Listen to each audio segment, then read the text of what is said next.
അധികാരികൾ അറിയിക്കാൻ എന്ന പരിപാടിയിലേക്ക് സ്വാഗതം.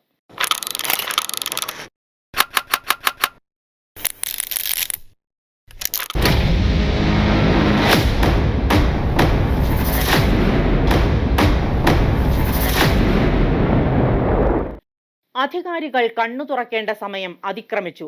കാലടി ഭാഗത്തു നിന്നും എത്തുന്ന സ്വകാര്യ ബസ്സുകൾക്ക് റൂട്ട് തോന്നിയതുപോലെ വലയുന്നത് സാധാരണ ജനം. നിയന്ത്രിക്കാൻ ആളില്ലാത്ത അവസ്ഥ. വിവിധ മേഖലകളിൽ നിന്നും പെരുമ്പാവൂർ നഗരത്തിലേക്ക് പ്രവേശിക്കുന്ന സ്വകാര്യ ബസ്സുകൾക്ക് ഓരോ റൂട്ട് നിശ്ചയിച്ച് നൽകിയിട്ടുണ്ട്. എന്നാൽ കാലടി മേഖലയിൽ നിന്നും പെരുമ്പാവൂരിലേക്ക് എത്തുന്ന സ്വകാര്യ ബസ്സുകൾ കൃത്യമായ റൂട്ട് പാലിക്കുന്നില്ല എന്ന ആക്ഷേപം ശക്തമാണ്. ഓടിയെത്താനുള്ള സമയക്കുറവ് തുടങ്ങിയ പലവിധ കാരണങ്ങൾ പറഞ്ഞ് ഇവർ തോന്നിയ വഴിയിലൂടെയാണ് സഞ്ചരിക്കുന്നത്. അതിനാൽ സാധാരണക്കാരായ ജനങ്ങൾ വലയുന്നത് പതിവ് സംഭവങ്ങളാണ്. കാലടി ഭാഗത്തുനിന്ന് വരുന്ന സ്വകാര്യ ബസ്സുകൾ കവീസ് ഹോട്ടലിന്റെ പരിസരത്ത് വലത്തോട്ട് തിരിഞ്ഞ് കുഴിപ്പള്ളിക്കാവ് റോഡിലൂടെയാണ് പോകുന്നത്. Aushadhi junction, mini civil station, taluk ആശുപത്രി, മാർക്കറ്റ് ജംഗ്ഷൻ എന്നിങ്ങനെയുള്ള പ്രധാന 5 സ്റ്റോപ്പുകളിൽ ഈ വാഹനങ്ങൾ എത്തുന്നില്ല. ഇവിടേക്ക് പോകേണ്ട യാത്രക്കാർ പാതി വഴിയിൽ ഇറങ്ങി ഓട്ടോറിക്ഷകളെ ആശ്രയിക്കേണ്ട അവസ്ഥയാണ്. തീർത്തും നിർധനരും സാധാരണക്കാരുമായ ആളുകളാണ് പൊതുഗതാഗതത്തെയും സർക്കാർ ആശുപത്രികളെയും ആശ്രയിക്കുന്നത്. അങ്ങനെയുള്ളവരെ പെരുവഴിയിൽ ഇറക്കിവിട്ട ശേഷം തങ്ങളുടെ ലാഭത്തിനു വേണ്ടി ഇല്ലാത്ത റൂട്ടിലൂടെ പായുന്ന ഇത്തരക്കാർക്കെതിരെ കർശന നടപടികൾ സ്വീകരിക്കണമെന്നാണ് പൊതുജനങ്ങളുടെ അഭിപ്രായം.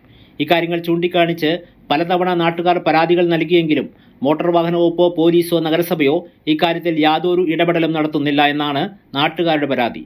പെരുമ്പാവൂർ ടൗണിലെ പ്രധാന സർക്കാർ ഓഫീസുകൾ എല്ലാം പ്രവർത്തിക്കുന്ന കേന്ദ്രമാണ് മിനി സിവിൽ സ്റ്റേഷൻ. ഈ പ്രദേശത്തെയും ഇത്തരം സ്വകാര്യ ബസ്സുകൾ ഉപേക്ഷിക്കുകയാണ്. പാവങ്ങളായ സാധാരണക്കാർ ഇതിനെതിരെ പ്രതികരിച്ചാൽ യാതൊരു പ്രയോജനവും ഉണ്ടാകാറില്ല എന്ന് മാത്രമല്ല, ബസ് തൊഴിലാളികളുടെ അസഭ്യം കേൾക്കേണ്ടിയും വരും. ഏതെങ്കിലും രീതിയിൽ ഇത്തരക്കാർക്കെതിരെ നടപടി സ്വീകരിക്കുന്നതിന് പരിശോധനയ്ക്കായി അധികൃതരോ വഴിതിരിഞ്ഞു പോകുന്ന വാഹനങ്ങളുടെ ദൃശ്യങ്ങൾ ചിത്രീകരിക്കുന്നതിന് മാധ്യമങ്ങളോ ചെന്നാൽ ഇവർക്ക് കൃത്യമായ വിവരങ്ങൾ ലഭിക്കുകയും ആ സമയങ്ങളിൽ മാത്രം ഇത്തരം വാഹനങ്ങൾ നേർവഴിയെ പോകുകയും ചെയ്യും. വീണ്ടും ഇവരുടെ റൂട്ട് മാറ്റിയോട്ടം പഴയപടിയാകാൻ അധിക സമയം വേണ്ട. എന്നിട്ടും അധികാരികൾ മാത്രം മൗനത്തിലാണ്. പരിശോധന എന്ന പ്രഹസനമല്ല പൊതുജനത്തിന് ആവശ്യം.